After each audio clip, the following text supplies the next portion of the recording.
구약 성경의 그 근대 해석에 대해서 좀 살펴보는데, 지난주까지는 우리가 그 비평학에 대해서 좀 알아봤고요. 지난주 마지막에 좀 설명드렸었던 고대 근동에 있었던 많은 문서들, 텍스트들이 발견되면서 이제 19세기 말부터 이 부분이 이제 굉장히 구약 해석에 영향을 주게 됩니다. 이제 고대 근동 지방이라고 하는 거는 이제 우리가 그 이스라엘 백성이 살고 있었던 팔레스타인 땅, 그 땅이랑 그 다음에 북쪽에 있는 뭐 아수르, 아시리아, 그리고 시타이트, 그리고 동쪽으로 가면 또 바벨론, 우르라고 하는 바벨론 고대 지역에, 그리고 또 뭐 페르시아, 그리고 수메르, 뭐 이런 전체적인 그 중동 지역에 있었던 그런 고대 나라들을 다 가리키는 거고요.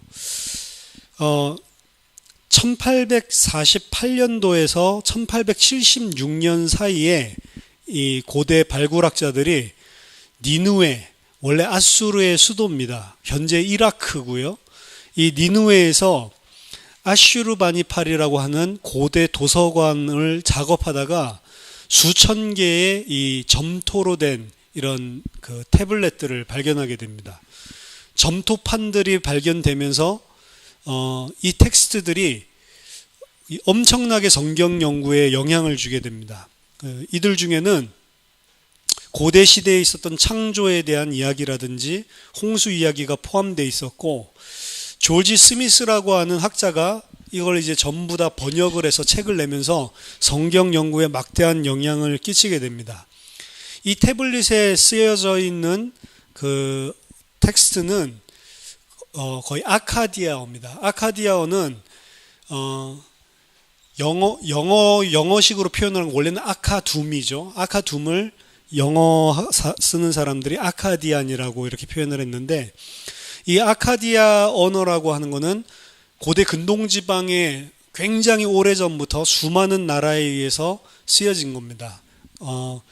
그 기원전 1000세기, 2000세기, 3000세기, third millennia라고 하는데, 1000세기, 2000세기, 3000세기 이의 전체가 다 사실은 이 아카디아어를 사용하고 그게 계속 연장됐을 정도로 많은 영향을 준 겁니다. 아카디아어는 알파벳으로 된 언어가 아니고 그냥 이 문자 하나가 그 의미를 가지고 있는, 음절 하나가 의미를 가지고 있는 거예요. 그래서 처음에는 상형 문자 같이 이렇게 사용했던 것들이 시간이 지나면서 이제 빗살, 화살 같은 모양으로 이렇게 생겨 있는 그런 언어입니다.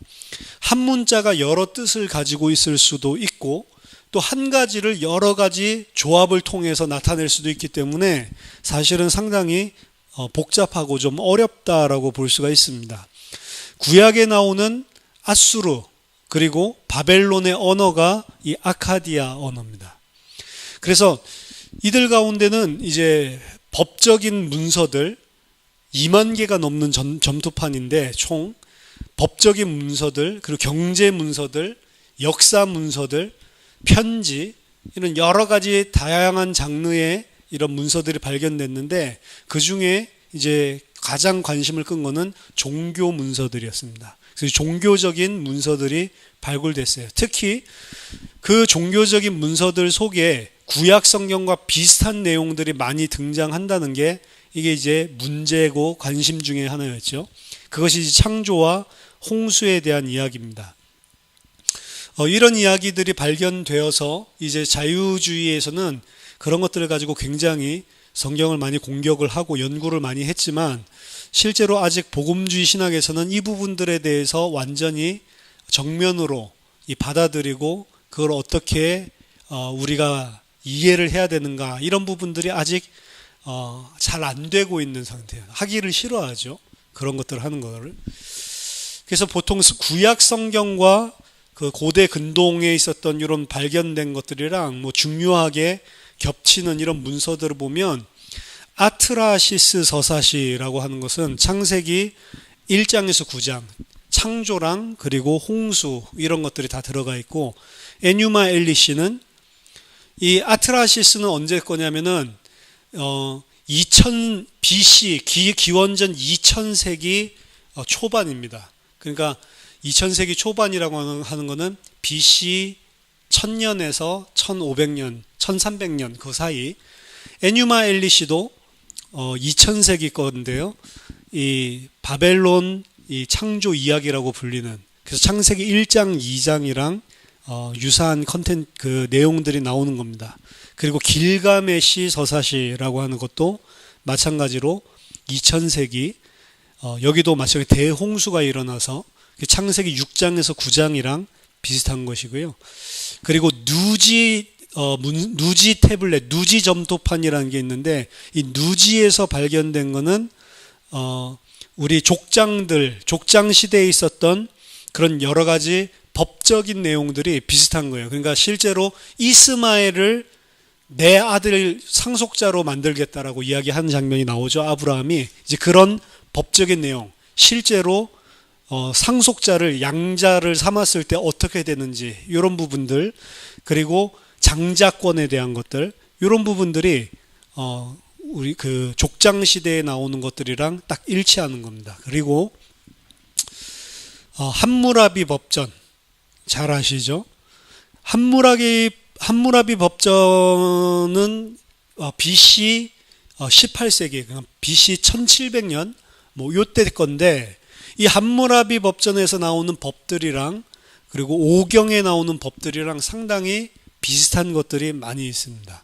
그리고 또 마리에서 발견된 점토판들, 이것도 마찬가지로 BC 18세기 건데, 이 안에도 여러 가지 생활들, 그리고 문화, 관습, 이런 것들이 족장 시대 때랑 비슷하게 나오고요.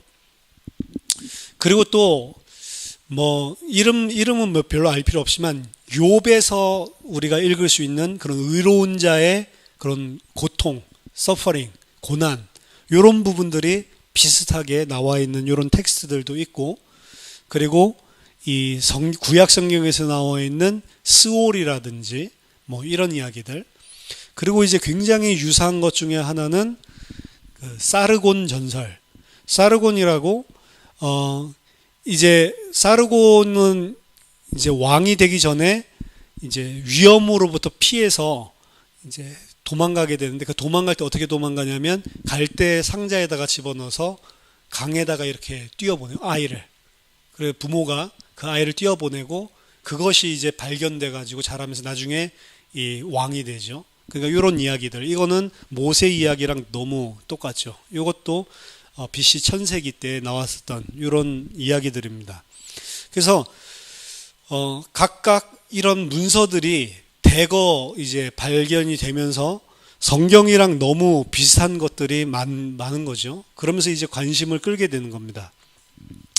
특히 이제 에뉴마 엘리시라고 하는 거는 이제 바벨론의 창세기다라고 불릴 정도로 이 바벨론에서 어떻게 창조를 이야기해 왔는지, 이제 이런 부분들을 처음으로 알 수 있는 이런 문서가 발견된 건데요.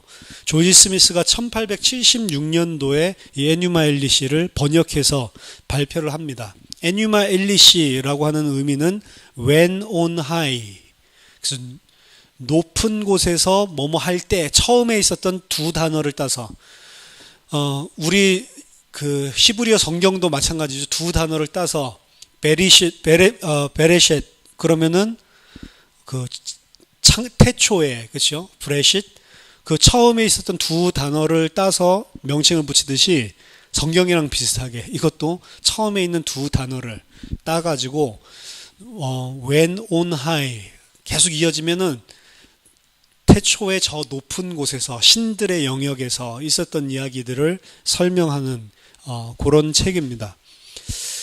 그래서 이 아수르바니팔 도서관에서 발견된 이 에뉴마 엘리시 판본은 7개의 토판으로 구성되어 있는데, 여기서 발견된 것은 언제 제작된 거냐면 BC 7세기경, 600년대 BC 7세기경에 이 토판이 만들어진 걸로 추정됩니다. 하지만 그 판본에 담긴 이야기 자체는 그보다도 훨씬 더 오래된 기원을 갖는다고 모든 학자들이 다 인정을 했는데, 그 연대를 대략 기원전 2000년에서 1000년 사이로 추정하는 게 학자들의 일반적인 견해입니다.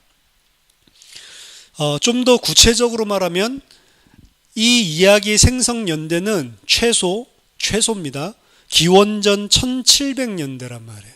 그러면 창세기가 쓰여진 것이 모세가 썼다고 할 경우를 우리가 추정했을 때 1440년대를 주장하기도 하고, 출애굽 연대를 BC 15세기죠. 그리고 1230년 요때를 이야기하기도 합니다. 그럼 아무리 오래전에 썼다 하더라도 창세기는 BC 1400년대에 쓰여졌단 말이에요. 그러면 지금 이거는 BC 1700년대니까 창세기보다도 훨씬 전에 쓰여졌었던 이야기라고 알 수가 있죠. 그리고 BC 700년대에 이게 600년대에 이게 쓰여졌으니까 오랜 기간 동안 계속 구전되고 그리고 계속 이런 형태로 물려져 내려왔다라고 볼 수가 있는 겁니다. 따라서 이 이야기가 성경에 영향을 줬다라고 생각하는 것은 당연한 것입니다. 왜냐하면 바벨론의 문화적인 영향력이 상당히 크기도 했고, 이스라엘 자체가 바벨론의 포로로 잡혀갔었죠. 그리고 많은 자유주의 학자들은 창세기 자체는 언제 쓰여졌다고, 모세가 쓴 게 아니고 바벨론 포로 이후에 쓰여졌다라고 이야기하잖아요. 그러니까 바벨론의 창조 기사의 영향을 당연히 받았다라고 생각을 하는 거죠. 이 이야기는 그 바벨론의 국가신인 말둑이 어떻게 국가신이 되었는지 그 기원을 설명해주고 그 말둑을 찬양하는 그 내용입니다. 창조에 대한, 어떻게 창조가 됐는지, 이 땅이 창조가 됐는지를 설명하는 게 아니고 말둑이 누구고 왜 말둑을 우리가 국가신으로 섬기고 찬양해야 되는지를 설명하는 게 이 에뉴마 엘리시예요. 그래서 이 에뉴마 엘리시가 창세기와 유사하다, 혹은 창세기가 에뉴마 엘리시를 베꼈다라고 주장을 할 정도로 유사성들이 존재를 했습니다.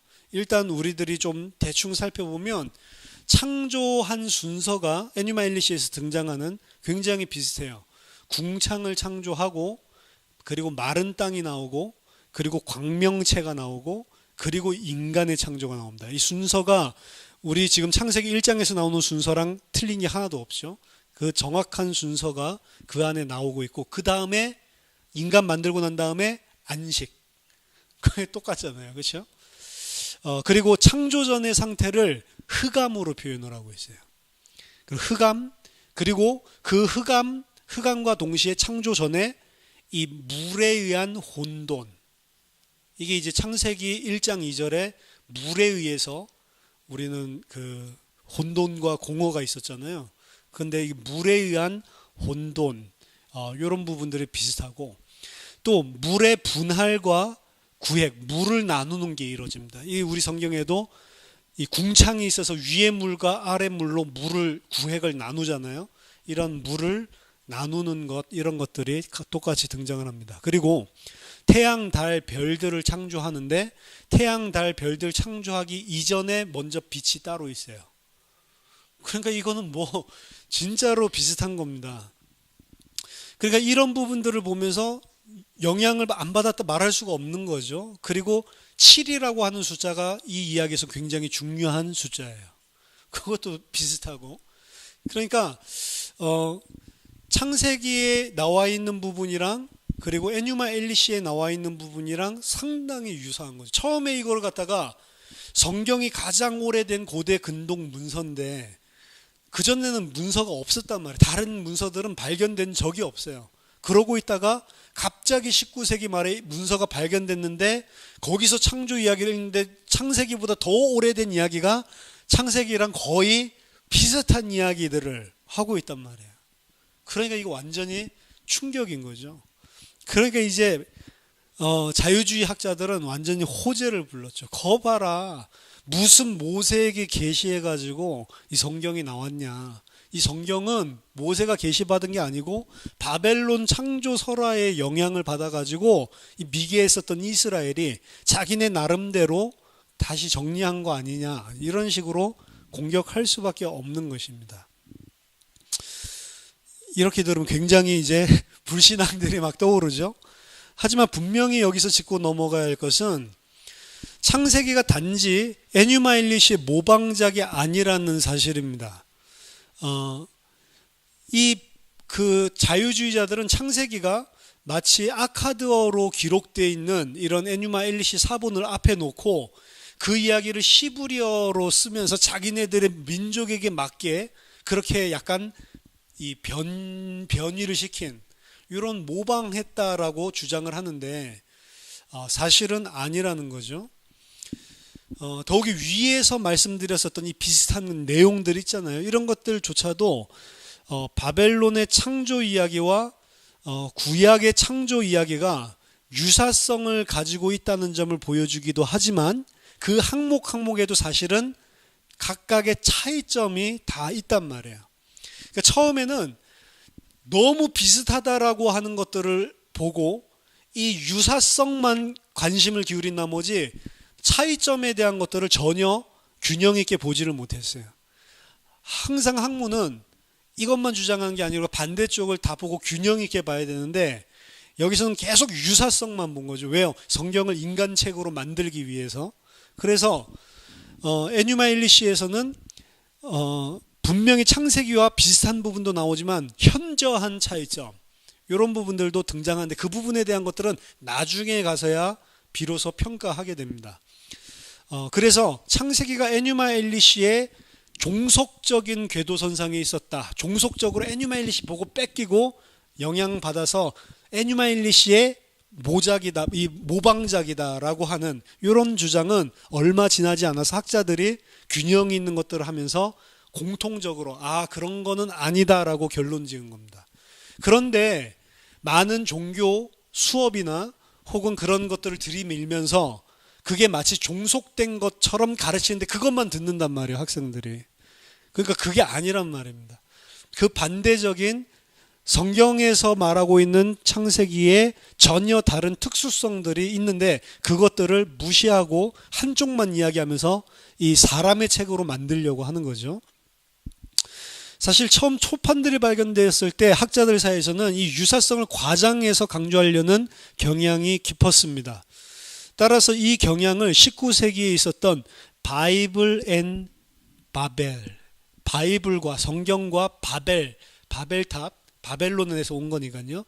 바벨과의 싸움, 논쟁이라고 이야기를 했습니다. 하지만 시간이 흐르면서 학자들 사이에서 바벨론 자료들에 대해서 좀 더 냉철한 평가를 하게 됐고 결국에 창세기와 에뉴마 엘리시 사이의 차이점이 부각되기를 시작하면서 이런 종속적인 한쪽에 영향받은 그걸로 볼 수 없다라는 견해가 나중에 오게 됩니다.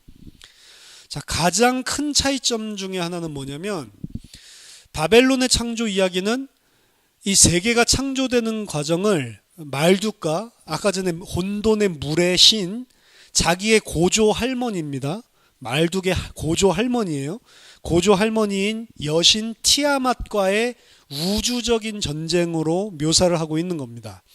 이 부분은 나중에 우리가 오경 창세기 이야기하면서 더 자세히 다룰 건데 그러니까 창조가 어떻게 했냐면 어떤 혼돈의 여신과 그리고 그걸 창조한 신과의 힘겨운 전쟁, 신들의 전쟁을 통해서 어렵게 겨우 창조해내는 과정으로 그리고 있는 거예요. 하지만 우리가 읽고 있는 창세기는 어떠냐면 그 혼돈의 세력, 뭔가 하나님이 원하시지 않는 창세기 1장 2절의 그 물의 세력이 하나님이 말씀 한마디만 하시면 무조건 순종하고 제압되는 거죠. 그러니까 이런 고대 근동지방에 있었던 창조 이야기들 중에 이런 말 한마디 가지고 모든 것을 다 정리하는 그런 신은 그 어디도 없습니다. 이게 창세기에만 나오는 여호와라고 하는 그 무지막지한 사실은 능력과 권세와 그리고 모든 통치권을 가지고 있는 그런 신인 거죠. 우리가 섬겨야 될 하나님, 창조주 하나님은 그런 힘들게 싸워가지고 겨우 어떤 신들 중에서 좀 뛰어난 신으로 인정받는 그런 분이 아니고 완전히 유일한 창조주, 절대 주권을 가지고 모든 것을 다 그 말 한마디면 다 되는 그런 하나님이다라고 하는 개념은 없단 말입니다. 그러니까 이게 굉장히 비슷한 내용을 쓴 것 같은데 전혀 여기서 묘사하고 있는 신의 성격이나 이런 거는 그때 당시에 고대 근동에 있었던 신들이랑 비교가 안 되는 거예요. 그때 당시에 있었던 고대 신들은 누구랑 비슷하면 인간이랑 비슷해요. 다 결점도 가지고 있고, 그리고 뭐 좀 게으른 것도 있고, 힘 약한 신들도 있고, 그 중에 좀 뛰어나면 우리 국가신이 되는 거고, 이런 차원인데 성경에서 보여주는, 창세기에서 보여주는 하나님은, 여호와 하나님은 전혀 다르다는 거죠. 그래서 에뉴마 엘리시에 젖어 있었던 사람들이 가지고 있었던 우리의 국가신, 그리고 우주 만물을 창조했던 신에 대한 개념은 사실은 여호와 하나님이 누군지, 진짜 창조주가 누군지를 밝힌 창세기 1장이랑 비교해서 읽어보면, 야, 이런 신이 있을 수가 있어? 이게 진짜로 위대한 신이구나 라고 생각할 수밖에 없게끔 만드는 거예요. 하지만 두 이야기가 분명히 다른 목적으로 쓰여지고 있고, 창세기는 틀림없이 에뉴마 엘리시랑 비슷하게 쓰면서도 너희가 말하는 그런 거는 신 아니야, 이게 진짜 참된 신이야 라고 말하는 이런 폴레미컬한, 이 대립구조적으로 쓰고 있단 말이에요. 그러니까 메시지를 주는 거죠. 바벨론이나 그때 고대 근동에서 영향받고 있었던 이스라엘에게 너희들 그 이방인들이 섬기고 있는 그런 신들, 그거 신 아니야. 누가 신인 줄 알아? 이렇게 창조하는 능력이 있는 자만이 참된 신이야 라고, 그것들은 신 아니야, 이렇게 말하는 이런 대립적인 이 구조 속에서 사실은 이 변증적으로 쓰여진 게 창세기란 말이에요. 그렇게 계시를 하신 겁니다. 그래서 분명히 두 이야기가 다르다는 거고, 다르기는 하지만 중요한 것은 그 세 개의 기원을 설명하는 방식에 있어서 두 이야기가 공유하는 부분이 있다라고 하는 것은 의심할 여지가 없이 사실입니다. 즉 창세기와 에뉴마 엘리시는 같은 세계관 속에서 쓰여진 거예요. 창세기 저자가 에뉴마 엘리시에 정통했든지 안 했든지 그는 비슷한 세계가 어떻게 창조됐다라고 하는 세계관을 가지고 있는 상태에서 작업을 한 것입니다. 사실 창세기와 에뉴마 엘리시 사이에 유사성만을 강조하는 것은 신중하지 못한 견해입니다. 하지만 이에 못지않게 둘의 차이점만을 강조하면서 성경은 그거랑 전혀 다른 책이야 라고 이야기하는 것도 나와 있는 실제 우리가 가지고 있는 자료를 무시하고, 다른 사람들이 왜 비슷한 거 있는데 다르다고만 이야기해, 완전히 비슷한 거 많구만, 사실은 자유주의 학자들이 학적으로 인정하지 않는단 말이에요. 아니, 성경은 독특해 아무리 주장을 한다 하더라도. 그래서 차이점만을 이야기하는 것도 지혜롭지 못한 것입니다. 분명히 그 이야기들 사이에 간과할 수 없는 공통점들이 있단 말이에요.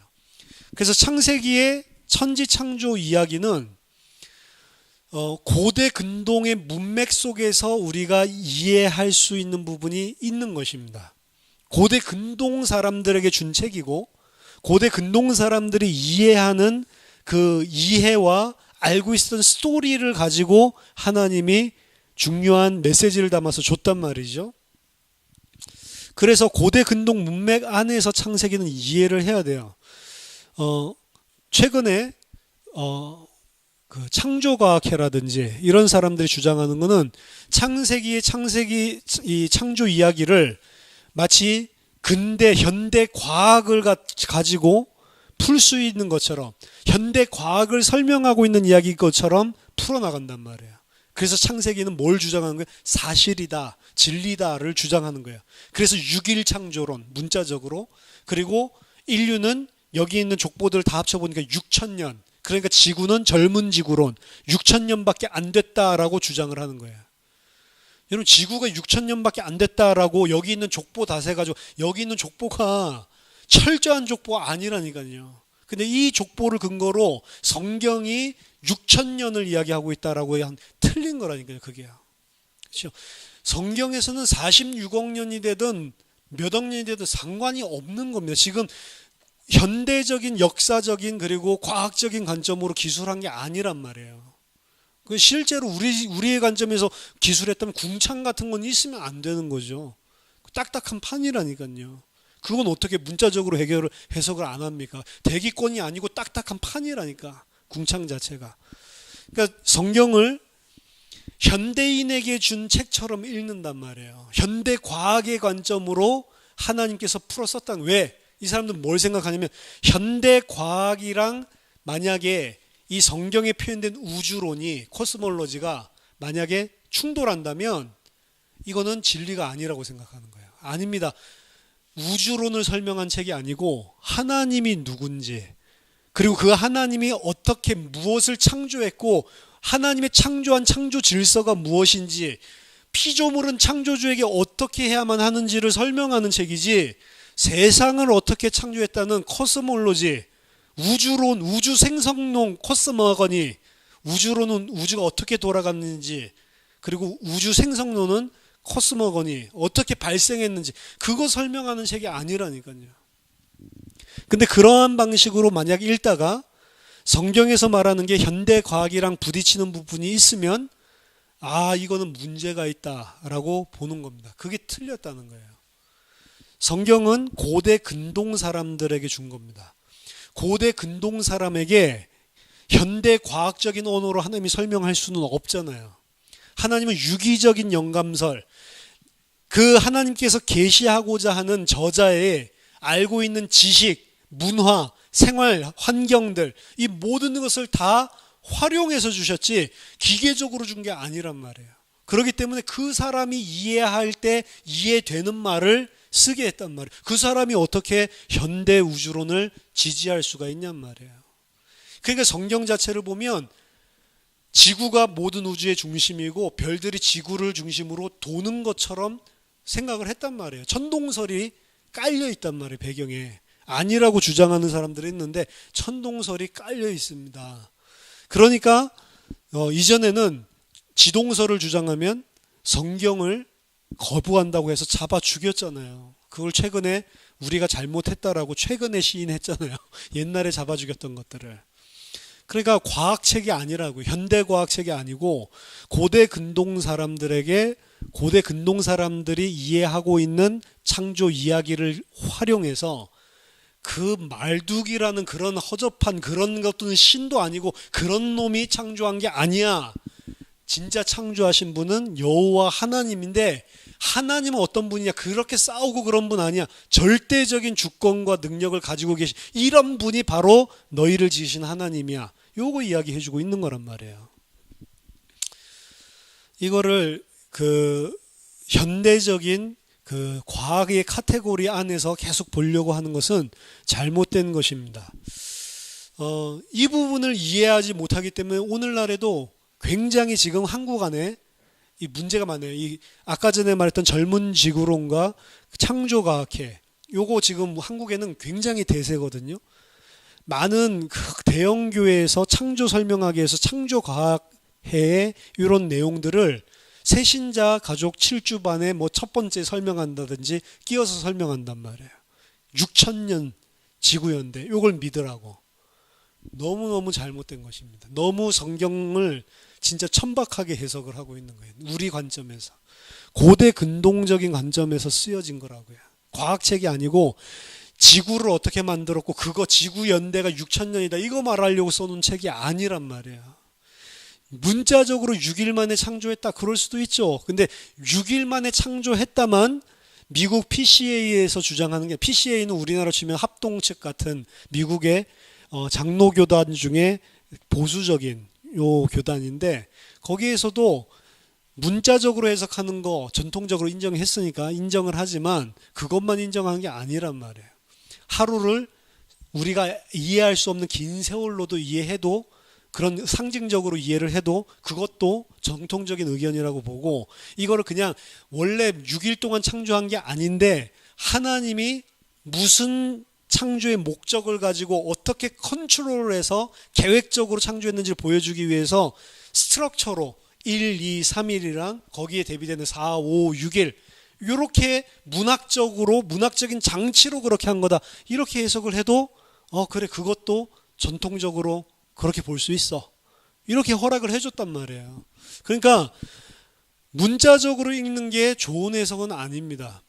더더군다나 중요한 거는 그때 당시 사람들이 이해할 수 있는 언어와 지식을 가지고 성경이 쓰여졌다라고 하는 것은 가장 기본 중에 기본이란 말이에요. 그렇게 않으면 절대로 계시할 수가 없습니다. 그렇기 때문에 그때 당시 사람들은 문화적으로 사회적으로 잘 이해할 수 있는 게 우리는 잘 이해 안 되는 게 있을 수가 있는 거예요. 그러니까 이제 배경 공부를 해야 될 필요가 있는 거죠.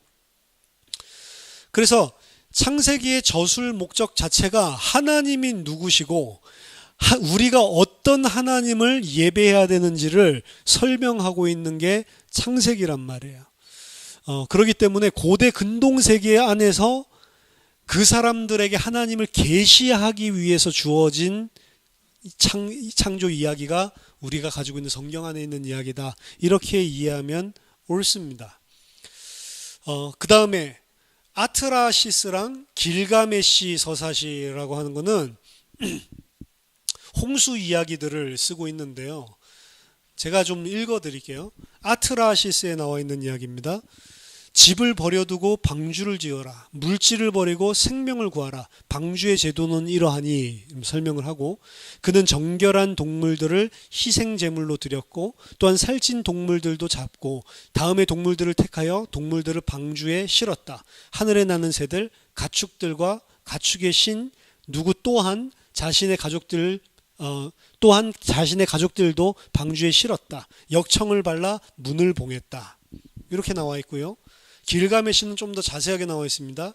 네가 지을 방주의 제도는 이러하니 너비와 길이가 같게 하고 배의 좌우의 벽의 높이는 120규빗으로 하고 배의 앞뒤도 120규빗으로 하라. 3600리터의 3배의 역청을 가마를 놓고 3600리터의 3배의 타르를 방주에 바르라. 너는 모든 살아있는 생물을 방주에 실으며 나는 모든 살아있는 생물을 방주에 실었으며 나의 가족, 친지들도 방주에 오르도록 하였다. 들의 짐승들, 초원의 맹수들도 방주에 들어갔다. 물이 잔잔해지고 광풍이 조용해지고 홍수가 멈추었다. 하늘을 보니 고요함이 가득했다. 모든 인간이 흙으로 돌아갔고 보이는 것은 테라스와 같은 평평한 물뿐이었다. 방주는 니무시 산에 멈추었다. 니무시 산에 걸린 방주는 움직이려 하지 않았다. 하루가 가고 이틀이 가고 니무시 산에 걸린 방주는 움직이지 않았다. 사흘이 가고 나흘이 가도 니무시 산에 걸린 방주는 움직이지 않았다. 닷새가 가도 엿새가 가도 니무시 산에 걸린 방주는 움직이지 않았다. 이래가 되던 날 비둘기를 내보냈다. 비둘기는 떠났다가 다시 돌아왔다. 비둘기는 발 디딜 곳을 찾지 못하여 돌아왔다. 제비를 내보냈다. 제비는 떠났다가 다시 돌아왔다. 제비는 발 디딜 곳을 찾지 못하여 돌아왔다. 까마귀를 내보냈다. 날아가서 물을 보더니 먹고 한 바퀴 돌며 똥만 싸고는 돌아오지 않았다. 이게 이제 길가메시 서사시에 나와 있는 홍수 이야기란 말이에요. 이 이야기들 창세기 6장에서 8장과 나란히 펴놓고 아트라시스, 길가메시 읽어보면 창세기랑 얼마나 유사한 부분들이 많이 있는지를 확인할 수 있는 겁니다. 그래서 에뉴마 일리시의 경우처럼 성경의 홍수 이야기가 고대 근동에 있었던 이런 좀 전에 말씀드린 길가메시나 아트라시스에 있었던 이런 홍수 이야기를 직접 모방한 거라고 처음에는 이야기할 수밖에 없는 거예요. 하지만 이들 사이의 유사성은 단순하게 한쪽의 영향을 받은 모방이 아니라는 거죠. 유사한 부분이 있지만 또 여기도 다른 점이 있단 말이에요. 하나님에 대한 부분이 특히 많이 다른데 왜 이렇게 비슷한 창조 이야기와 또 홍수 설화들이 있을까? 성경이랑 비슷한. 중요한 것은 지금 말씀드린 것 외에도 모든 고대 근동에 살았던 민족들의 창조 이야기와 그리고 홍수 설화는 거의 대동소이하다는 거. 그 지역에 있었던 오래전부터 가지고 있었던 창조 이야기 그리고 오래전부터 있었던 대홍수 이야기 이 이야기를 공통적으로 그 지역에 있었던 사람들은 다 알고 있는 거예요. 그러니까 한 국가의 창세 때부터 시작해서 본인들이 어떻게 나라를 만들었고 그리고 본인들의 신이 어떻게 그렇게 했는지를 창조 때부터 쭉 저술을 하려고 한다면 반드시 나오는 이야기가 요 두 가지 이야기가 걸쳐 있는 겁니다, 사실은. 그러면 하나님께서 창세기를 기록하게 했을 때 단순하게 창조는 이렇게 한 거야 라고 창조됐었던, 원래 진짜 하나님이 창조했었던 이야기를 한 것이라기보다는 그때 당시 공통적으로 창조될 때는 이런 식의 일이 있었는데 공통적으로 가지고 있었던 생각을 통해서 하나님이 누구신지, 그리고 하나님이 왜 창조를 하셨고 왜 우리는 하나님을 예배하고 찬양해야 하는지 그 이유를 알리기 위해서 그들이 알고 있는 창조 이야기를 통해 계시하셨다라고 하는 게 맞는 겁니다. 베낀 게 아니고 다 공통적으로 가지고 있었던 창조에 대한 관념을 가지고 진짜 창조는 어떤 하나님이 어떻게 하셨는지, 그래 잘못된 것들 교정시켜 주셨죠. 힘겹게 막 싸우고 뭐 이렇게 해서 겨우 이겨가지고 창조하는 그런 거는 하나님 아니다. 진짜 하나님은 이런 분이 하나님이다. 하나님이 누구신지를 잘못된 것들을 교정시켜 주면서 그들이 가지고 있는 창조 이야기를 통해 하나님이 누구신지를 계시하신 거죠. 홍수 이야기들도 마찬가지입니다. 당시에 있었던 홍수 이야기들의 죽이게 된 가장 그 주된 원인이 백성들이 많아지고 사람들이 땅에 가득하게 되니까 너무 시끄러워서 귀찮아서 다 몰살시켜서 죽이려고 했다라는 이런 식이란 말이죠. 근데 그런 식으로 사람들이 대거 죽었다면 성경에서는 뭐라고 이야기하죠? 그런 하찮은 이유 때문에 죽이는 하나님이 아니야. 왜 죽였는지 죄에 대해서 설명을 하고 그 죄가 어떻게 땅에 관영하게 됐는지, 그리고 그것 때문에 심판이 오게 됐다는 걸 이야기하면서 죄에 대해서, 심판에 대해서 설명하고 있는 거죠, 사실은. 그러니까 그때 당시에 있었던 이 사람들이 가지고 있던 역사, 이 사람들이 가지고 있던 그 역사가 이때 당시는 오늘날과 같은 현대적인 역사가 아니라 다 이 미신적인 신화적인 요소들을 다 가지고 있는 거를 역사로 봤기 때문에 이 사람들이 생각했었던 신화적인 역사를 가지고 하나님이 창조 역사를 설명해 준 것뿐입니다. 그래서 그 사이에 이러한 유사점이 있다라고 하는 것은 당연한 것이죠. 그렇게 봤을 때 이게 하나님이 우리에게 계시하시는 방법이란 말이에요. 그래서 제가 처음에도 말씀드렸지만 성육신적인 이 유비점을 가지고 하나님께서 창조하신다. 하나님이시지만 완전 사람으로 이 땅에 오시면 예수 그리스도이시듯이 성경도 완전히 사람에게 사람의 언어와 문화와 그들이 가지고 있는 사상과 세계 그 모든 것을 다 통해서 하나님이 계시를 하신다는 거죠. 다른 종교들의 계시들 보세요. 어느 날 뚝 귀신 같은 어떤 신적 존재가 나와가지고 막 말해주는 거 막 적고 그렇게 계시를 다 설명하는데 성경에서 말하는 계시는 그런 계시가 아니란 말이에요. 틀렸습니다. 그러니까 갑자기 무슨 직통 계시를 받았다면서 엉뚱한 이야기하는 사람들은 틀린 거라니까요. 하나님이 수천 년 동안 그렇게 계시하신 적이 없어요. 전부 다 우리들이 다 인지할 수 있게끔 우리들에게 맞게끔 한단 말이에요. 그러면 왜 병든 자를 내쫓으면서 귀신 쫓아내는 장면들이 예수님 오셨을 때 그렇게 많이 일어납니까? 그거는 귀신이 실제로 들려있다가 쫓아냈다 이렇게 생각할 수도 있지만 그때 당시에 가지고 있었던 병에 대한 그때 당시 사람들의 관념이에요. 그때 당시 병이 들면 우리처럼 지금 병원에 가서 왜 왔는지 이 진단을 하고 약을 주고 치료를 하는 게 아니고 주술사들이 와가지고 막 이상한 행위를 하면서 악귀를 쫓아내고 이렇게 되면 악한 귀신이 나가면 악한 영이 나가면서 치유된다라고 봤단 말이에요.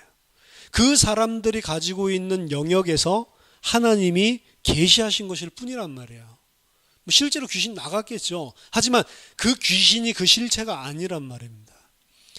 하나님의 나라가 임했고 그리고 하나님을 대적했었던 이 땅의 세상 주관자들이 전부 다 결박됐다라고 하는 사실을 보여주기 위해서 그들이 가지고 있는 모든 것들을 그 범주 안에서 보여주신 거라면 가시적으로. 그러니까 이러한 가시적인 것들이 성경이 66권이 완성되면서 확실한 귀신론, 확실한 천사론 이런 것들이 정립되는 66권의 성경이 완료되면서부터 급격하게 없어지는 거란 말이에요.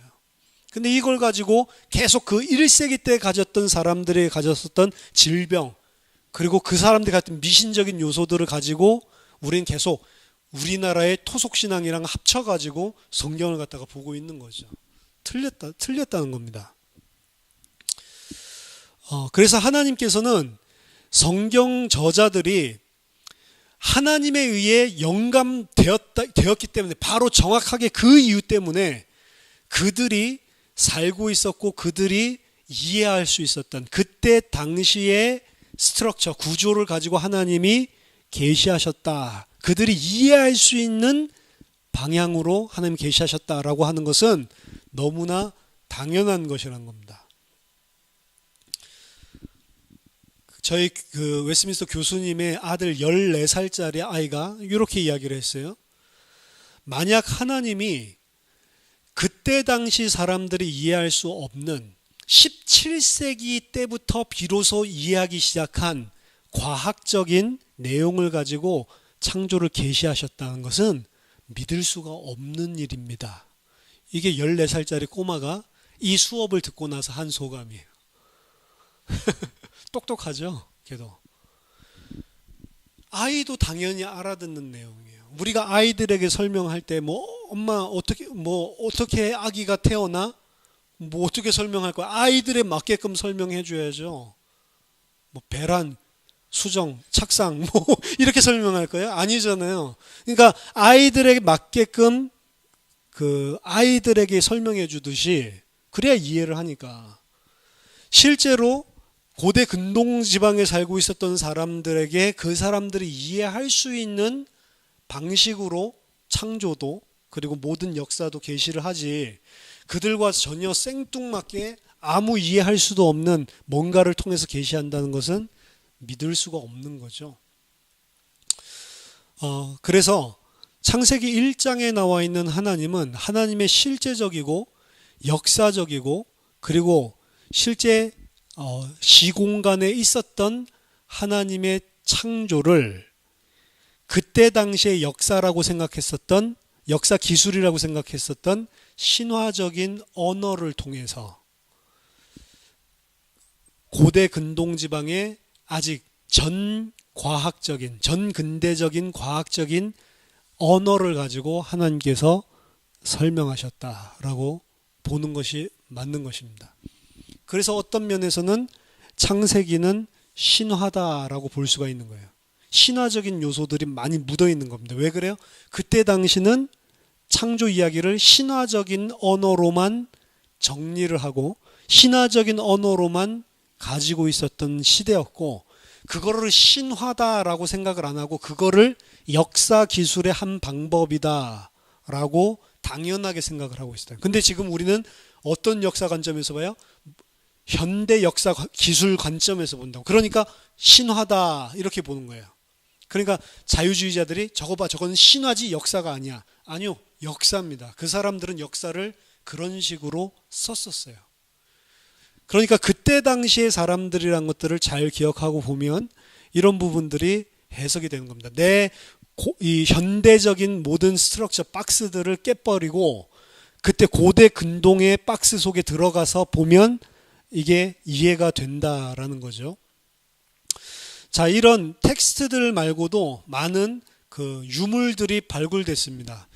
그런 유물들을 이제 발견하는 곳을 텔이라고 그래요. 텔이라고 들어봤습니까? 텔은 뭐냐면은 둔덕 형태를 이렇게 하고 있는데, 그 둔덕이 뭐냐면 그 퇴적층 쌓이듯이 여기 모래바람이 많이 부니까 어떤 도시가 있었는데 이 도시가 황폐화가 되면 그 위에 모래가 다 쌓여버려요.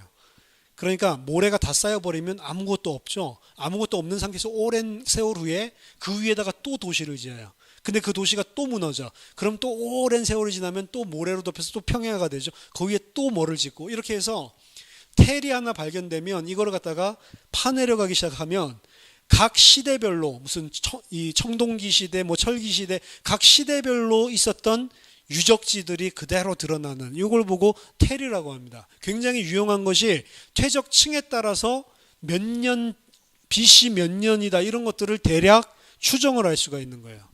이런 텔들이 1980년대부터 본격적으로 이 발굴되기 시작하는 겁니다. 그래서 이 청동기 시대, 초기 시대, 청동기 1에서 3 시대, 이게 BC 3300에서 2300년까지 한 1000년을 이야기하고, 그리고 초기 청동기 시대, 그리고 이 초기 청동기 시대 4부터 중기 청동기 시대가 2300에서 2000년, 그리고 중기 청동기 시대 2가 2000년에서 1550년인데 이 중기 이 미들 브론즈 중기 청동기 중기 시대 이 2가 우리가 말하는 아브라함이라든지 이런 족장들 시대예요. 2000년에서 1550년대 사이.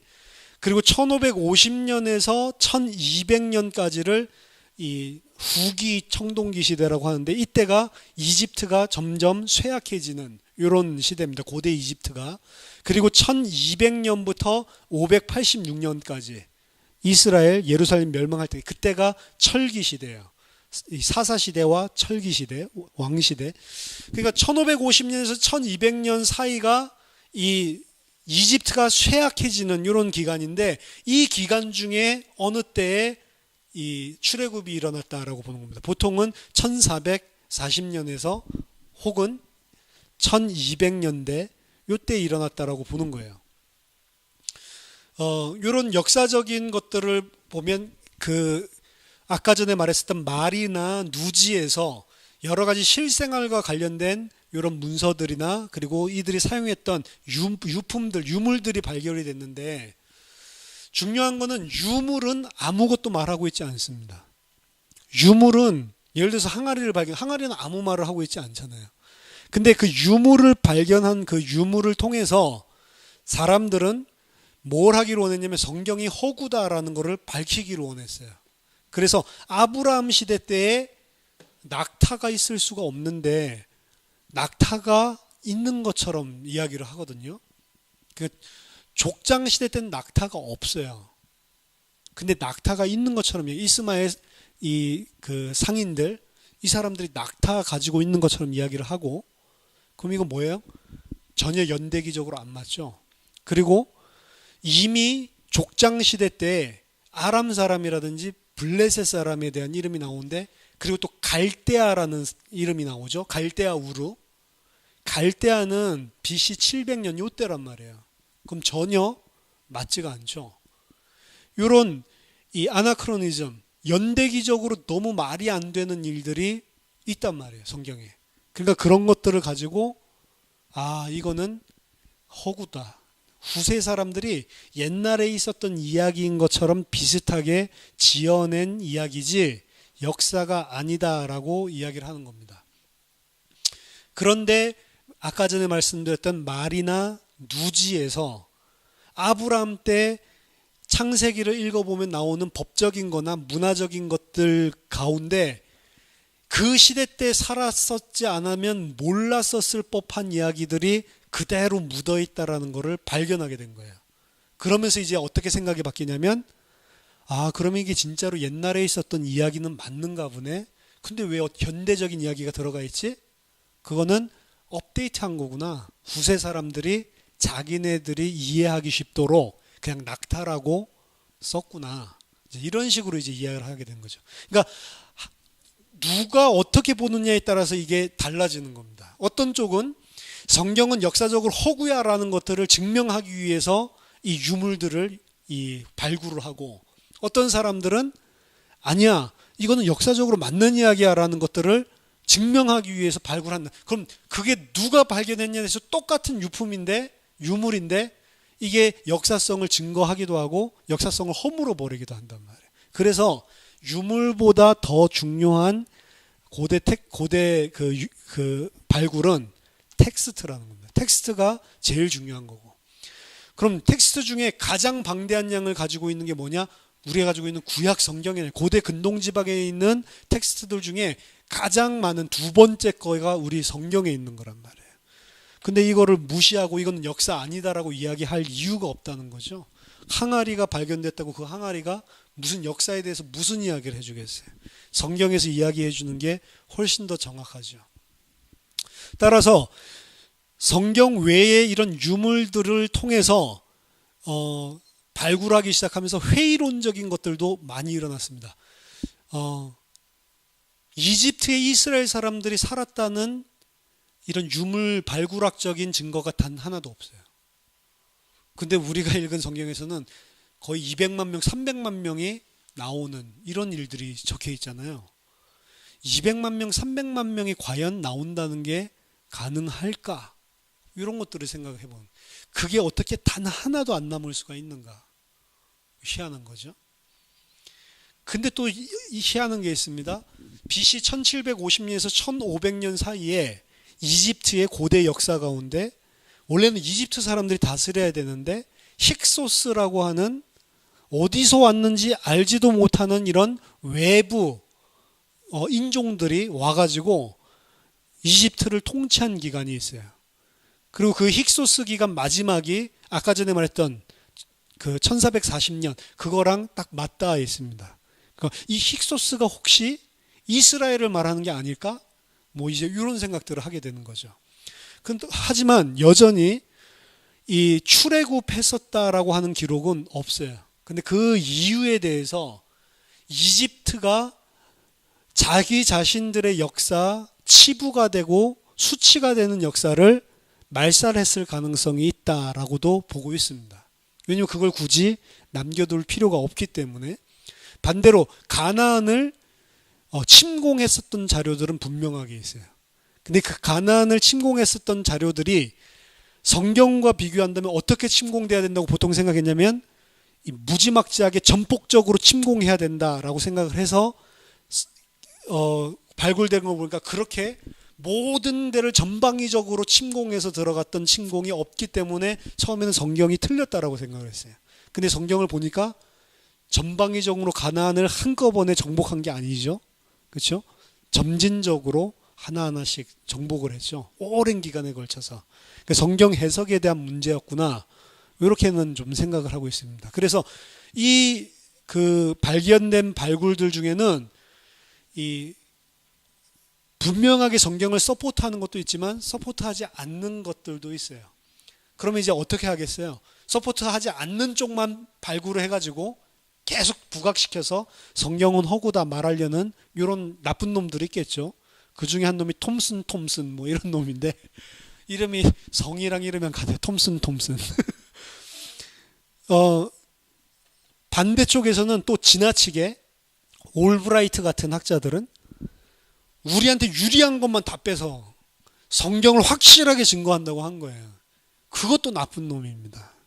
사실은 성경을 지지하는 것, 지지하지 않는 것 이런 것들 균형 있게 다뤄줘야 돼요. 학문은 있는 사실 그대로 인정해줘야 됩니다. 그리고 발굴된 것은 말을 하지 않는다고 그랬죠. 거기에 해석이 들어가야 말이 나온다고 그랬죠. 발굴된 것 중에 성경을 서포트하지 않는 것은 추가적인 텍스트가 나와서 그걸 입증하는 확실한 증거가 없는 이상 그냥 퀘스천으로 놔두는 게 맞는 겁니다. 근데 자유주의 학자들은 그 퀘스천 남는 것들을 가지고 거봐 이런 것들에 대해서 아무것도 증명한 게 없으니까 성경에서 증명 안 된 거는 다 가짜야 라고 말한단 말이에요. 뭐까지도 그러냐면 다윗왕 그런 게 어디 있어. 왜냐하면 다윗이 10세기잖아요. 10세기 당시의 유물들 중에 다윗에 대한 것들이 단 하나도 없어요. 그 엄청난 왕인데. 이해되세요? 이거 좀 대단한 왕이어야지. 근데 다윗에 대한 기록이 하나도 없어요. 그러니까 이거는 당연히 욕먹을 만하죠. 그러니까 거보라 다윗이 어디 있었냐. 이건 다윗이 그냥 무슨 동네 협작꾼들 몇 명 데리고 막 이렇게 했었던 걸 미화시킨 게 성경이다. 이렇게 이야기를 하는 거예요. 반대로 오므리 왕은 있습니다. 오므리 왕은 악하잖아요. 오므리 왕은 성경에 기록되기를 짧게 기록됐어요. 악한 왕으로. 근데 오므리 왕은 어디에서는 모압 사람들이 쓴 비석에서 나왔어요. 오므리가 강대에서 우리를 굴욕시킨 거.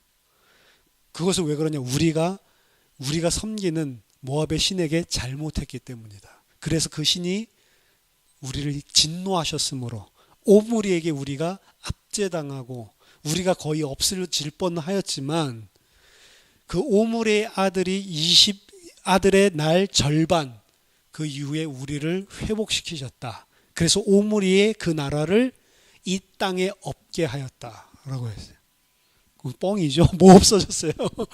근데 오므리는 그렇게 나온단 말이에요. 오므리가 대단한 왕이라니까요. 실제로 역사적으로는. 근데 성경에서는 몇 줄 안 나와요. 그러면서 악한 놈 이렇게만 나옵니다. 성경에서 장대하게 나오는 다윗의 에비던스가 하나도 없단 말이에요. 그러니까 이제 당연히 공격받겠죠. 거봐 다윗이 어디 있어? 이 성경에 있는 것들은. 그러다가 갑자기 단이라고 하는 텔에서 나온 거예요. 이게 House of David, 다윗의 집이라고 하는 이게 딱 나온 겁니다. BC 9세기 그때 있었던 게. 그러니까 이게 나오니까 있었을 수도 있겠네 이렇게 하는 거예요. 그냥 그것도 이제 약간 깨진 게 다윗의 집이라고 꼭 해야 되냐 막 공격하는 놈도 있지만 이게 다윗의 집이라고 보통 인정을 하는데 다윗의 집이라는 게 딱 나오니까 그러면 완전 허구는 아닌가? 이렇게 한단 말이에요. 그거 보세요. 이게 뭔가 나온 발굴에 의해서 뭘 증명한다는 게 불가능하다는 걸 딱 보여주는 사례입니다. 더 발굴될 수가 있잖아요. 더 발굴될 때마다 바꿀 겁니까? 그럼 왜 발굴된 거는 믿으면서 성경은 안 믿냐고. 왜 그런 쪼가리 하나 다윗의 집 이거 나오면 믿으면서 여기서는 다윗의 집 수없이 많이 말하고 있는데 이거는 안 믿어주냐고. 말이 안 되죠. 그리고 왜 이스라엘이 쓴 이 많은 역사는 인정을 안 하면서 갑자기 모압에서 오물이 나오니까 오물이도 진짜 있었나 보네. 왜 갑자기 그렇게 인정을 해주냐고.